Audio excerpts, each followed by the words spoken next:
জুলাই জাতীয় সনদ বাস্তবায়ন নিয়ে চলমান অপপ্রচার মোকাবিলায় মাঠ পর্যায়ে সক্রিয় হওয়ার প্রস্তুতি নিয়েছে বিএনপি। একই সঙ্গে সরকারের বিভিন্ন পদক্ষেপ, পরিকল্পনা ও অঙ্গীকার জনগণের সামনে তুলে ধরতে সারা দেশে ধারাবাহিক কর্মসূচি হাতে নিয়েছে দলটি।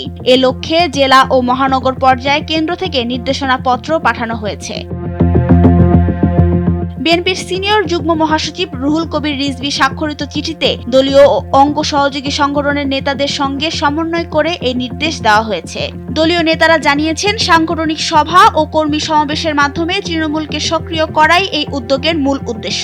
রুহুল কবির রিজভী বলেন, সরকার হিসেবে জনগণের কাছে দেওয়া প্রতিশ্রুতি বাস্তবায়নের পাশাপাশি বিএনপি তার রাজনৈতিক কর্মসূচিও চালিয়ে যাবে। তিনি অভিযোগ করেন, বিরোধী দল উদ্দেশ্যমূলকভাবে মিথ্যাচার ও বিভ্রান্তি ছড়াচ্ছে, যার জবাব জনগণের কাছেই দেওয়া হবে। তিনি আরো বলেন, বিরোধী দল সমালোচনা করবে, এটাই স্বাভাবিক, কিন্তু সেটা অবশ্যই গঠনমূলক হতে হবে।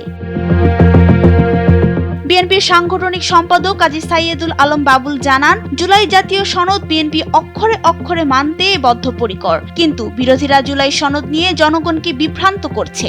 এ কারণে দলের অবস্থান পরিষ্কার করতে দেশ জুড়ে লিফলেট বিতরণ করা হবে। ইতোমধ্যে এসব লিফলেট জেলা ও মহানগরে পাঠানো হয়েছে। দলীয় সূত্র মতে, আগামী 1 মাস উঠান বৈঠক, পথসভা, মিছিল, গণসংযোগ ও মতবিনিময় সভা সহ নানা কর্মসূচি পালন করবে বিএনপি। কেন্দ্রীয় নির্দেশনা অনুযায়ী সব পর্যায়ের নেতাকর্মীদের সক্রিয় থাকার নির্দেশ দেওয়া হয়েছে। একই সঙ্গে সরকারের উন্নয়ন কার্যক্রম ও ভবিষ্যৎ পরিকল্পনাও জনগণের সামনে তুলে ধরার প্রস্তুতি নেওয়া হয়েছে।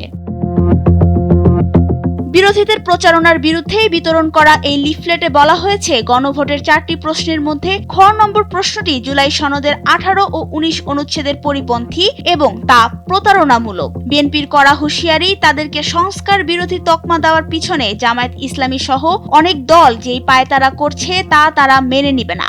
এর আগে 9 মে তৃণমূল নেতাদের সঙ্গে মতবিনিময় সভায় প্রধানমন্ত্রী ও বিএনপির চেয়ারম্যান তারেক রহমান সরকারের সিদ্ধান্ত ও পদক্ষেপের ব্যাখ্যা জনগণের সামনে তুলে ধরার আহ্বান জানান।